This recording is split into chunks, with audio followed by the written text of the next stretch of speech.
anymore. Yes, I was a broken woman. Yes, I didn't love me. Yes, I decided to settle for what wasn't best for me. Yes, I was in a toxic relationship. Guess what? Not anymore. I have grown from the broken pieces. I have learned to love me when no one else loved me. I have learned that I will never settle for in my life or my peaceful atmosphere. I have learned. Hello, everyone. Thank you for tuning in to Power in Your Voice Testimonial Tuesday. And I am your host, the lady behind the mask, better known as Shin Gadine. And we are here today with the awesome ladies, actually my co-authors, because we are all authors in this awesome book called A Mother's Prayer, a letter to your daughter. How are y'all ladies doing today? Good. Doing great. That is good. That is good on this fabulous Thursday. Because I was about to say on Tuesday, but today is this fabulous Thursday. So, can we have Teara? Correct. Yes, Can you ma'am. please introduce yourself and tell people who you are? Hey. My name is Teara Stewart. I am affectionately known as T, Sweet T. I am from Louisiana by way of New Orleans, but currently reside in Baton Rouge. So I am super excited to be here and to be a part of this book with these amazing ladies. Awesome. Michelle? Hi, everyone. My name is Michelle Anderson Benjamin. I was born and raised in New York City. I'm a mom of two and a wife and a healthcare administrator. And I'm also known as the Fearless Warrior and super excited to be in a community of beautiful women. Awesome. And Dr. Rosalynn? My name is Dr. Rosalynn Thyssen. I'm a registered nurse, college professor, and I'm the founder of the Trey Thyssen Have a Heart Foundation. So something that we founded after the death of my 13-year-old son. He died by suicide because of bullying. Awesome. So, first question for y'all beautiful ladies is, what made y'all, did y'all always know y'all was going to be a writer, or was that just something that, happiness came around in your decision later on? And I'm going to start with Dr. Rosalynn. I used to write as a teenager, hadn't picked up a pen until after my son died. I couldn't sleep at night, so I needed something to do. I started painting. I filled up all my walls, so I just started writing. And before I realized it, I had my first book. And so I was like, well, I have some words and I have a story. Might as well tell it. Absolutely. Teara? So I used to write poetry. Like, I loved poetry a lot. And I didn't really get into writing and sharing my story until my first anthology that I was a part of right at the beginning of 2020, right before the pandemic. God was just like, all right, it's time. So I've been sharing stories ever since then. I love it. Michelle? Actually, all my life I've wrote poetry since I was a little girl. I lost my brother when I was 9. He had kidney failure, and I actually wrote his obituary and also a poem to him. So I've always been very expressive through poetry growing up. My mom always used to tell me, even now, she's like, I gotta, she kept all my poems, every letter I've ever written, and she's like, you need to get this published. But I just always wrote to myself. And then I went through a traumatic experience recently, and I felt the need to use, this opportunity to make it public.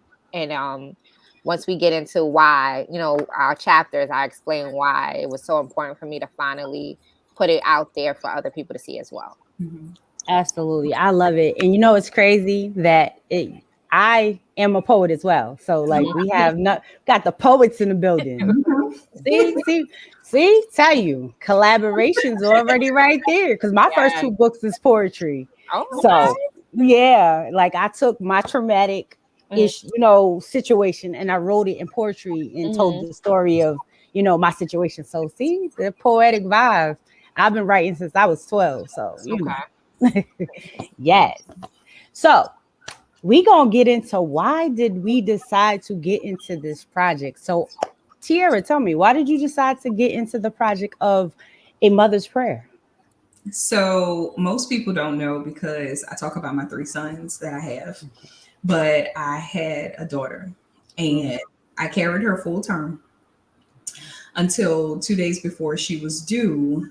No, I'm sorry, a week before she was due, we went to find an ultrasound, and she passed away. Well, I had to still carry her, even though she had passed away. The doctors made me carry her an additional couple days. So 2 days before her due date was when I was able to finally give birth to my stillborn daughter. And I never really talked about it, but it did affect me because of everything that was transpiring during that time. So it was during Katrina.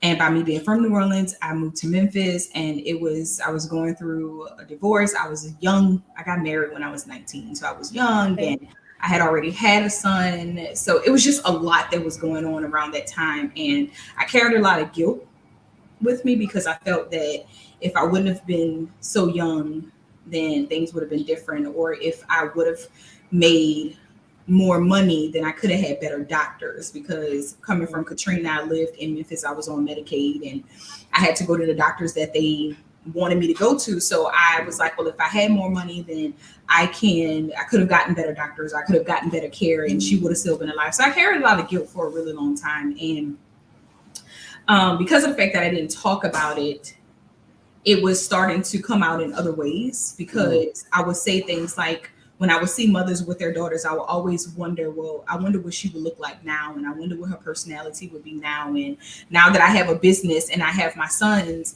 I always say, I wish I had my daughter, because she would be like the perfect assistant, because I can't get these lazy boys to do nothing. So when this opportunity came by, I actually wasn't going to write the first time. But then when I thought about it again, I was like, you know what? I don't know who else has gone through what I've gone through, and who else has lost a child that way. So I just want to be a voice for the mothers who had to have a stillborn child, or this child died at a very young age, just to say that, you're not alone. So that was my purpose. I love it. I love it. And that's definitely a strong purpose. There's so many people that suffer in silence with that. So I think the people that are attached to the story would definitely get a lot of healing and understanding, and knowing that they're not by themselves. So I love it. Michelle. So I was introduced to the book. I actually was featured in the Mental Health Awareness magazine. I'm a certified mental health coach and advocate. And I was introduced to the book. I saw it on Nadia's page, and I was like, okay. And in 2020, I was diagnosed with breast cancer at the age of 36. With no breast cancer history in my family. I didn't have a lump, and I just woke up one day and my breast was leaking blood. And I went to the doctor, and because I work in healthcare, I was able to get things expedited. And within a week, I was diagnosed with my post-surgery diagnosis. And then I had a mastectomy of my right breast removed, and I was diagnosed with stage 1 triple negative breast cancer.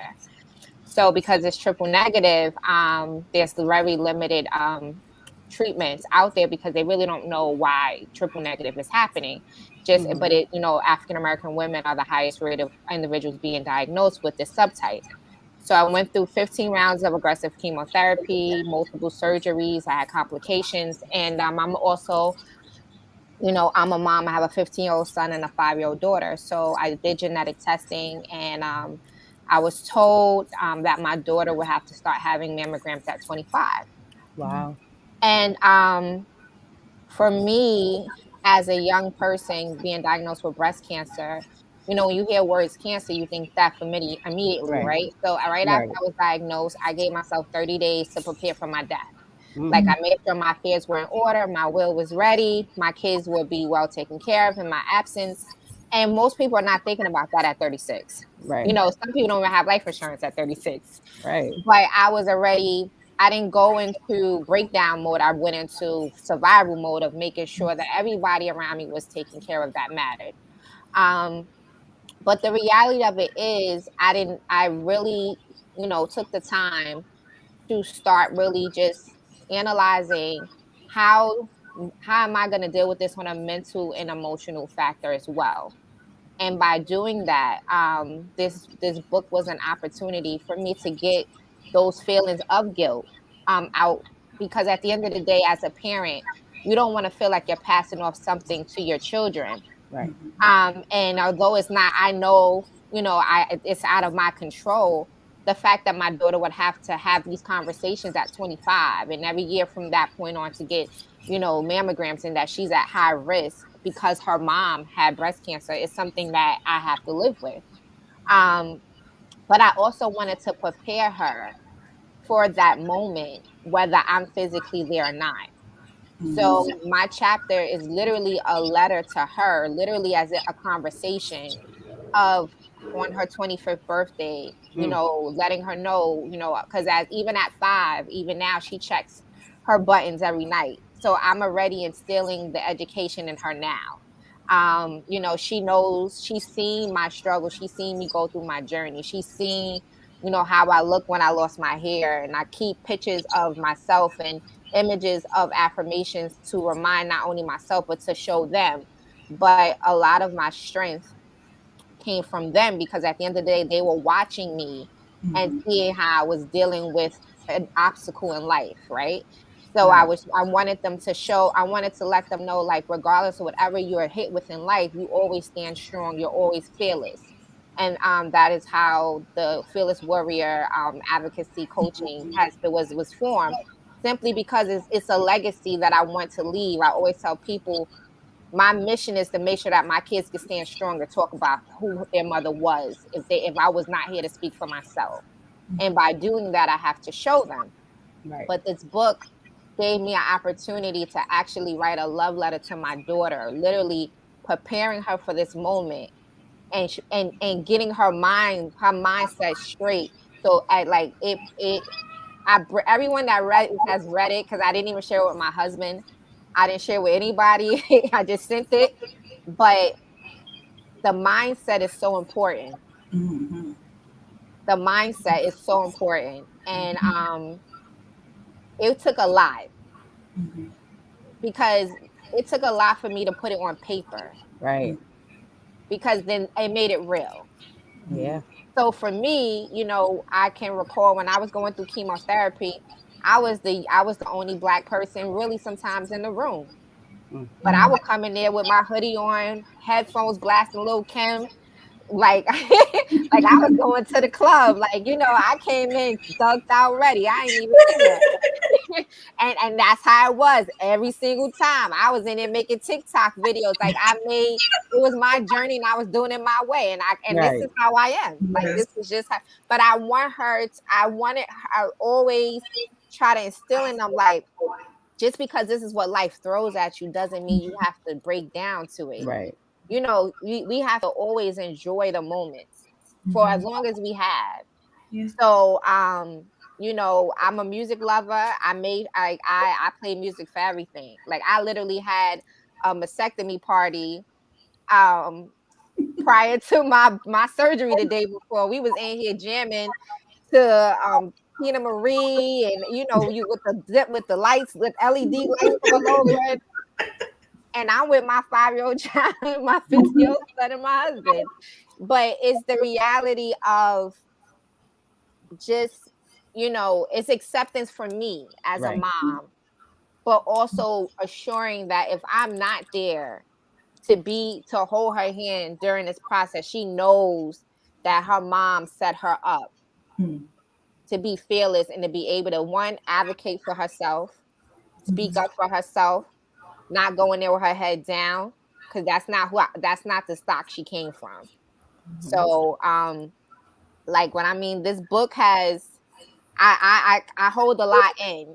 Sometimes they say a strong one's always pouring in everyone else's cup. Right. and we hold on to our little bit of droplets we got.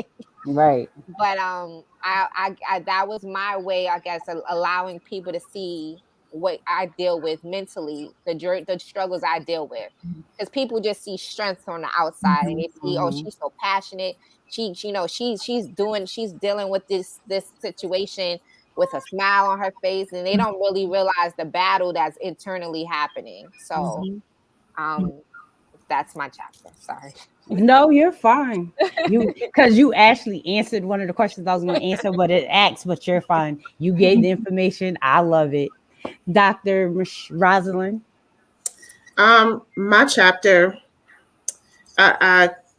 talked about Mamie Till. I lost my son to suicide because of bullying. Right now, I have this fight with the school district, and just the grieving process. Still having 4 other kids, still having to work, still having bills, still having to kind of watch my facial expressions. I have to monitor how I react. And a lot of people say, "Oh, you're so strong," and like to still go on. You're so strong. You're so strong. You're so strong, and to be strong while grieving, to be strong while my children are still grieving, to be strong and grieve and go to work, to be strong and grieve and sit in court proceedings and listening to like details about my son. That's hard.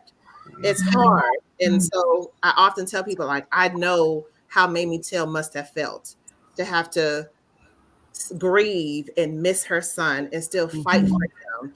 And like to hear all these different things and to still hold her head up. And so in my chapter, I talked about my hope. Like, I just kept saying, I hope you're as strong as Mamie Till. But then in the end, I said, but I pray you never have to be. Because like everyone else has said, we have gone through some trauma. We have gone through a lot. We're passionate a lot of stuff, but a lot of stuff we're just blessed with. We are blessed with a burden. It's something that God has placed on us, and it's not easy. And we have to be strong. We don't always want to be. And sometimes people forget that we are still we're women. Right. We're still human. We are women. We have feelings, and we're strong because we have to be. But sometimes we don't want to be. Sometimes we want to just be. We want to just breathe. And so I just talk about my hope for my girls. I hope that they are strong as Mamie Till, but I hope they don't ever have to be. Right. And it's crazy you talk about that because I actually watched that movie this weekend, and Lord knows I cried for her for what she had to go through. So I cry for you, but I commend you for the strength. My next question for you is as we all have to shed some layers, and it's like peeling yourself like an onion when you write. So what do you feel that you learned about yourself in the midst of the process of writing each of your chapters? And I'm going to start with Michelle.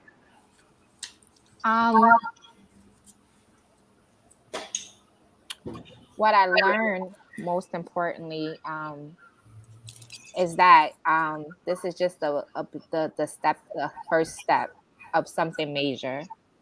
I am recently, and the book was already submitted. I was actually diagnosed with a second form of breast cancer that I literally just had my 8th surgery for June 29th. That was discovered when I did reconstruction surgery. And, luckily it was quite very early. So it was stage 0 and I don't have to do anything, but I did have to decide to remove my other breast and get it reconstructed. But then I also, for me, I got to a place in my life where I had to stop questioning why me and say, why not me? Right. So although this is just a chapter of a brief part of what I'm going through, there's so much more that I could be doing and advocating and putting out there. So it kind of inspired me to not only be more vocal, but to open the doors for other individuals within my community to be able to have that voice. Because in reality, I tell people all the time, the doctors are concerned about us medically, but no one's ever addressing the emotional and mental state that we deal with. Like someone can tell you how an experience might be or how it might look for you, but they can't really sit down and explain to you, when you touch your hair and my hair is in my hand. Or as a woman having to make the decision to cut off body parts because I don't have an option, and not have a choice. When that choice is taken away, it's either you do it or you die. And then I lost my dad during this process, and my dad was my superhero. Like I tell people all the time, if it was between my mom and my dad, my mom would have to, walk away or be pushed away. But grief is real. Yeah. It is real. When you lose something you love and that part of your soul, like he was that guy. He was my superhero. And then for me to go through what I went through and to then lose him, and it was like things happened so in a place where it's like God knew I was ready to deal with that, to see what was happening with him. Right. Like I was in a mental space where I was not in treatment, and now I could focus on him and it didn't hurt as bad. I knew what was happening and I was able to do what I needed to do and not feel like I was holding him back or not accepting what the reality of what was going to happen. But the reality of it is, it was like I didn't get a break. Yeah. I didn't get a break. So I say all of this to say that this project, aside from what the work I've already been doing, by just being a voice of breast cancer and a voice of cancer, like I'm talking on panels where I'm the only person that looks like me. Mm. And I'm sitting at tables where I'm the only person that looks like me. Right. It's actually, it's put a battery in my back. Mhm. Where I'm not taking a no for an answer and there's no conversation. I'm saying what needs to be said and I'm putting it out there on Front Street. But it also, what I love about this book, is just all the other stories of how, although it's a chapter, Mhm. could help so many others. Mhm. Right. Like it gives every woman that wrote in that book and in the book an opportunity that if they wanted to do a workshop just on their chapter, Mm-hmm. It because does. it allowed us to heal, even Mhm. if it was for a moment. Mhm. So I just feel inspired. When I mean, like, I'm already planning, I already have some book launch parties and I'm already doing a workshop, like because like it's real. It's Yeah. real. And I feel like as women, we constantly are nurturers and we're Mhm. constantly, like Mhm. what was previously said, regardless of what's happening, you still got to be a mom. You still got to Right. work. You still got to pay bills. You don't say time out and Yeah. everything freezes. You're Right. still expected to do what you're supposed to do, and then and you're the one that have to do it. Ain't nobody else gonna step in your shoes and do it for you. So, it was just very empowering just reading the whole book Mhm. and just seeing a glimpse of people's stories and like, wow. Right. So I commend you on your strength because you would have never known that you're going through what you was dealing with Come on at now. all. And that actually goes with what my books are called, The Mask. mm-hmm. And a lot of times how I say you don't look like what you go through. Mm-hmm. Because prime example, you would never know that I have 4 different health conditions because you Right. don't look like what you deal with. So Mhm. I understand, and I might have didn't go through breast cancer, but I have fibromyalgia. Mhm. And I have ankylospondylitis, which is arthritis in my spine that goes to the rest of my joints, like rheumatoid arthritis. I have polycystic kidney disease, and I have osteoarthritis. And like you said, we still got to be a mom Mhm. 24/7. So I understand, and you're so right. We always have to play the strong one. We always got to put the hat on and still keep going. Hmm. So strong, and look, I say woman power. And it's crazy because this month is Woman Equality Month, which is August 26th, which is Women's Equality Day. Mm-hmm. See, words don't want to come out today. So, but yes, we do have to remember that we do have to take time out for ourselves as well in the mission of what we do. Next, can you tell me what did you learn about yourself, Teara? Ooh. Uh, I learned a lot. I learned that I'm stronger than what I thought I was, honestly. Even though I've written in other books and things, I think this book and this story was a little different because this actually was part of the story that I told in the very first book that I wrote about. But just having to replay the scenario, it was different this time around. the very first time that I did it, it took me a while to actually get it all out and really talk about it. But this time around, I wrote from a different place, because before I wrote from, I can't believe this happened to me. I can't believe, as Michelle said, like, why me? Why me? But this time I wrote from the place of why not me? And I was, like I said, replaying everything, and just to know that the most hurtful part of the whole situation was because I was so young and I didn't know any better. I live back in Louisiana and my daughter is buried in Memphis. So there's a part of me that's not even with me. And so I had so many people that would say, well, I mean, at least they would make the comments like, well, at least, it happened then and it didn't happen when she was alive. And I was like, well, what difference does it make? As a mother, as someone who is a nurturer, who expected this child to come to full fruition. Like, I expected her. We named her. I had everything prepared. Like, I expected her to be on this side with me. So it doesn't matter that she didn't live to be 2 and, then pass or whatever. It was the fact that I carried her 9 months. I felt her kicks. I heard her heartbeat. All of those things, like, she was attached to my body. And for her to be buried in Memphis and me to be here, it's a part of me that I don't have, or, there wasn't closure for a while. But honestly, this chapter really did help me with closing, not so much her, because I'll never forget her, but just closing the hurtfulness that I felt, and the regret and the guilt and the anger that I had, and all of those things, because I went through a divorce and all of that. Like, it was a really bad, traumatic time on top of Katrina happening. So I'm being displaced from my home, and then I go to a place that I don't know anyone, and I'm having all of these issues. And I mean, when they told me that she had medical conditions anyway and she wouldn't live a full life, I didn't care, because I'm like, it's my baby. I'll take care of it if I have to. I'll do whatever I have to do. But, God knows best. God knows best. And I couldn't try and figure out, well, the mind of God, well, why would you do it this way? And why didn't you let me have her, and all of those things? So this chapter really did help me. And I learned that I'm stronger than what I thought. And the title of it is Because of You, I Grew. And it really helped me grow in my relationship with God, to, not try and figure it all out, and just really, Lord, if I trust you, then I'm gonna have to trust you with all the things, even the hard things. I can't pick and choose what I trust you with. So that was one of the things for me.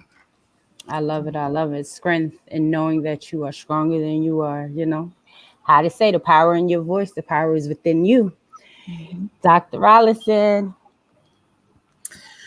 What I learned was I can't expect the world to give me a break.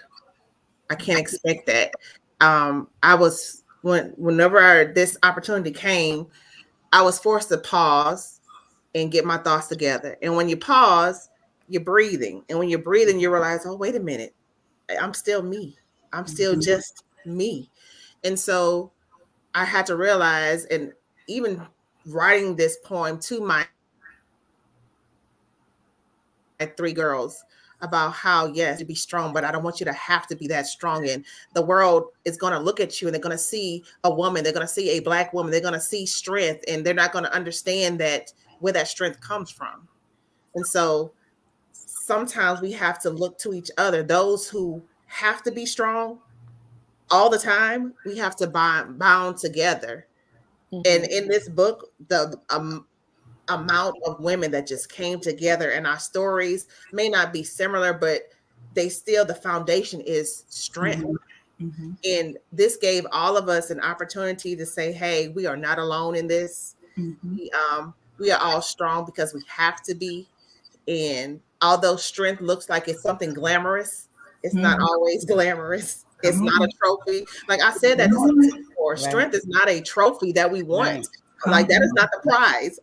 My prize is not to know how strong I have to be, or how much pain I have to endure. That is not a prize. And it also let me know that I need to pause, and I can't look to people who don't understand the reality of why we have to be this strong. I can't look to those people for a break. I can't look to those people for grace. I have to join hands with those who have to be just as strongest. And so in saying that, I just want to take the time to say to every woman that's on here, I am so proud of each and every one of you. I am so glad to know you. I am so glad that we were in this project together. Thank you for giving me the opportunity to pause and to breathe and to take a moment to where I didn't have to be strong at all. I love it. I love it. Michelle, you actually already answered the question, because I was gonna ask, what was what was your gonna plans to do once the book came out? So Michelle already answered that, how she's already got workshops and everything else going on. So Teara, can you tell us what's your plans for your chapter after the book comes out? Well, after the book is out already. So what's your plans for your chapter? I team up with Michelle and let her help me plan my party. Just let me know. So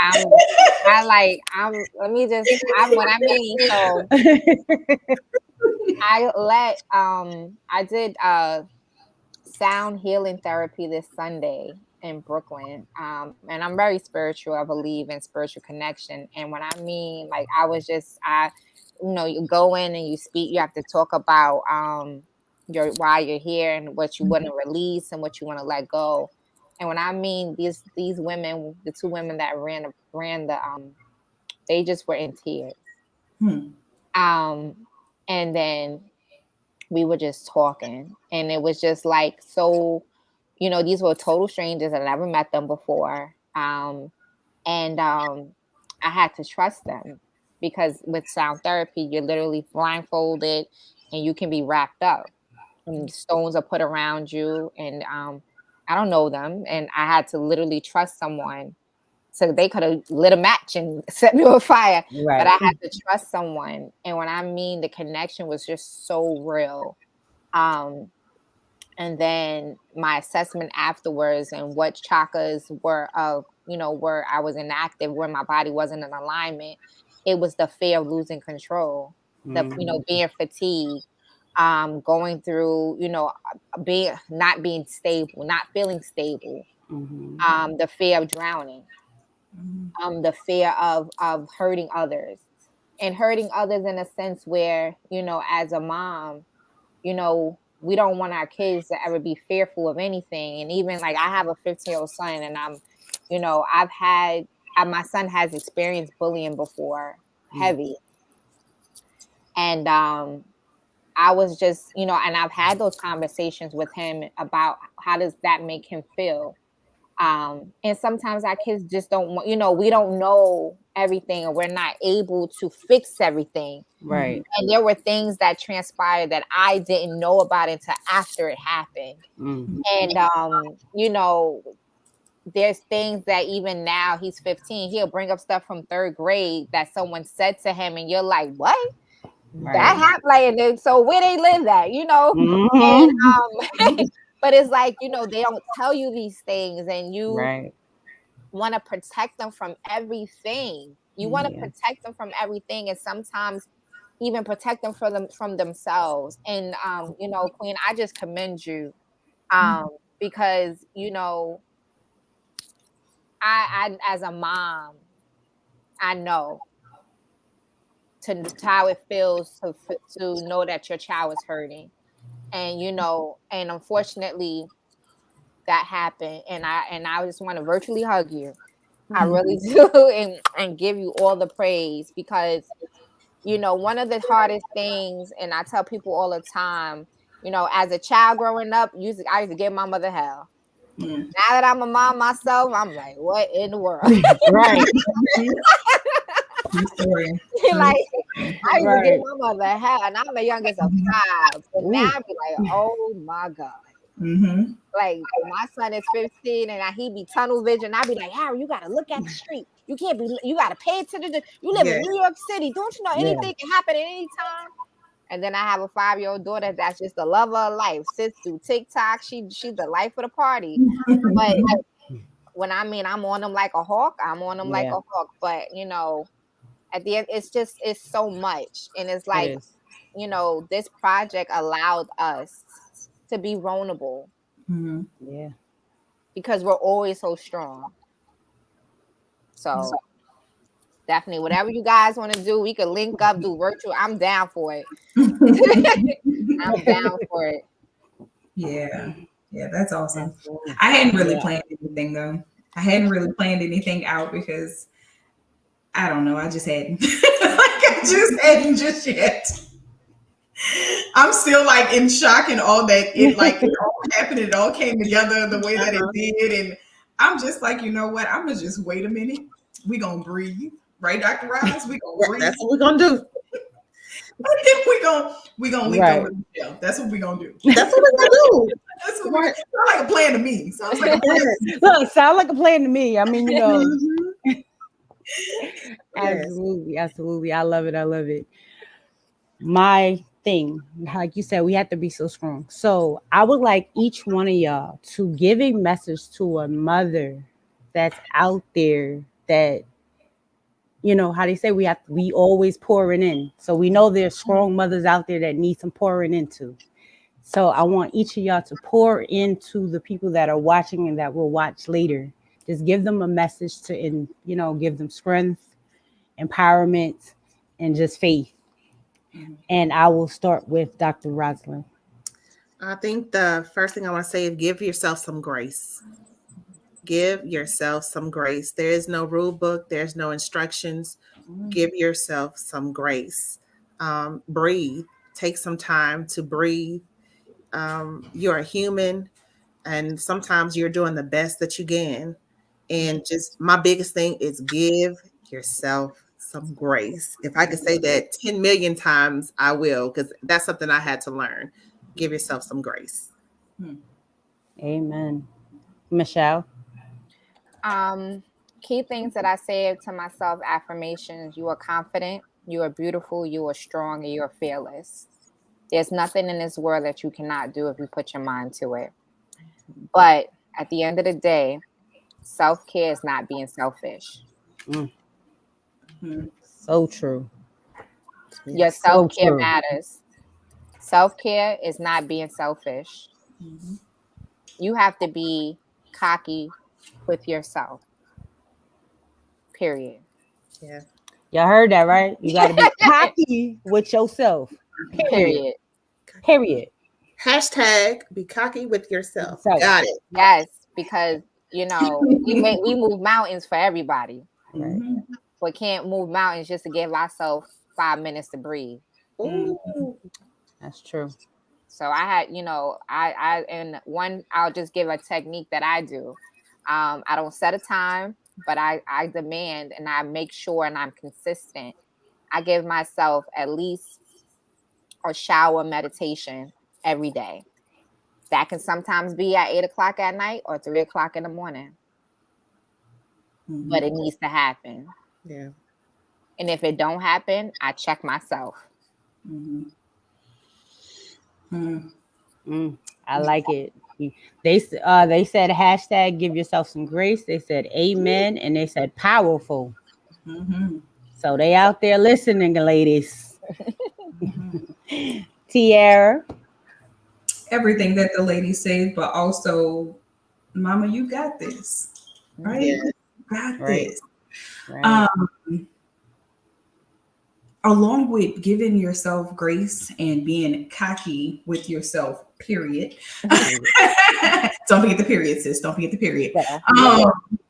Just understand that you don't have to, even though it's demanded of us to be strong all the time, get you someone that you don't have to be strong with. Right? If it's your spouse, if it's a sibling, if it's a best friend, if it's you need to have someone in your circle that you don't have to be the strong friend or the strong one with all the time. You have to be able to release and to really just let go and let someone else take control for a while. So that way you can regroup and you can pour back into yourself. Do more of what it is that you want to do. If it's just go to a park alone and read a book or something. Like Miss Michelle said, self-care is not selfish, but you have to find the time to do it. But overall, Mama, you got this. Got this. You got this. You got this. So we got you got this, Mama. You got this. You got Give yourself some grace.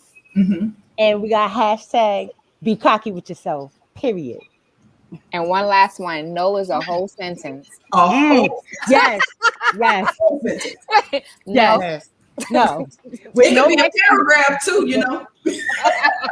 with no explanation. Just no. No I'm not explanation. explaining myself. No. Yes, I love it. I love all of that. And I'm going to add to it. And mine is faith over fear. Have your faith, and you don't have to worry about fear because everything you fearing, faith is going to cover it. So, Yep. yes, yep. And Mm-hmm. period on all that. Yes. Look at that. So, I have one more question. What are y'all expecting the readers more? Because it can be men, children, whoever's reading this book. What are you expecting them to take from A Mother's Prayer, A Letter to My Daughter? And I'm going to start with Dr. Rosalynn. I think they're going to see some vulnerability. Mm-hmm. They're going to see some peace. Mm-hmm. They're going to see some strength. Mm-hmm. Yes. Teara? The same. They are definitely going to see vulnerability, but I feel like because the stories are so different and it's such a wide range, they're going to be able to find themselves somewhere in this book. They're going to be able to pinpoint themselves somewhere in this book and someone that they're close to. So it's going to be a mirror effect. Is going to be a reflective effect. They're going to be able to really say, wow, I'm really not alone in this situation that I'm going through. So if they can get through it and they can even have a voice behind it, then guess what? I can do the same thing. Mm-hmm. Amen. Michelle?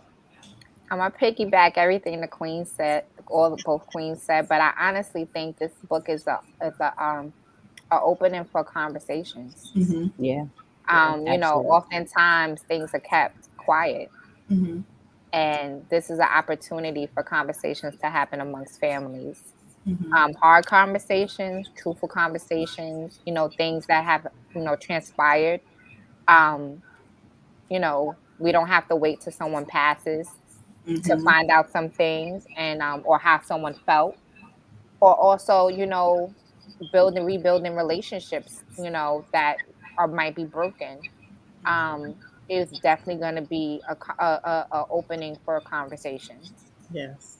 Amen.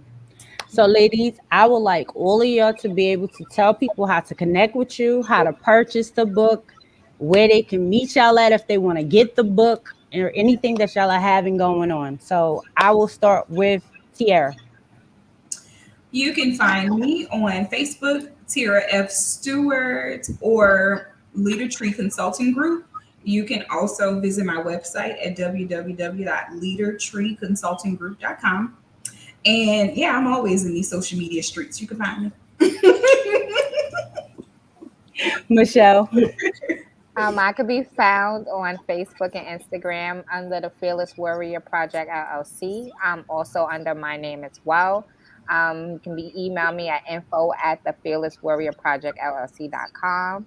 My website will be launching in 2 weeks. But it is the Fearless Warrior Project LLC.com. And I'm in these streets too. So you might see me at the party. Dr. Rollison.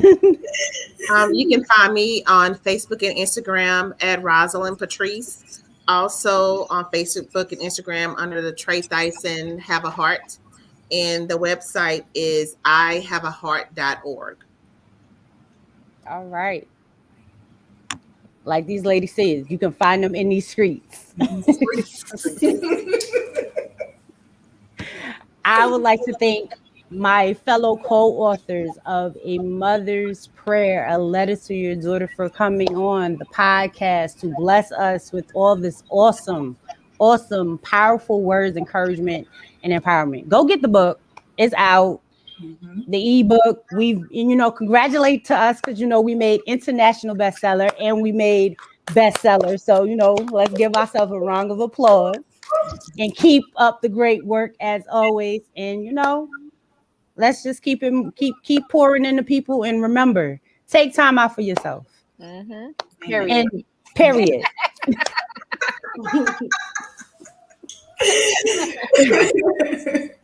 As always, it's been an honor having y'all here. I will be back next Tuesday with more of my co-authors in the building, coming to bless y'all with more about my internet's acting up. Sorry. A mother's prayer, a letter to my daughter. I love y'all, and y'all have a great night. Thank you for tuning in. Thanks, y'all. Have a good night. Good night.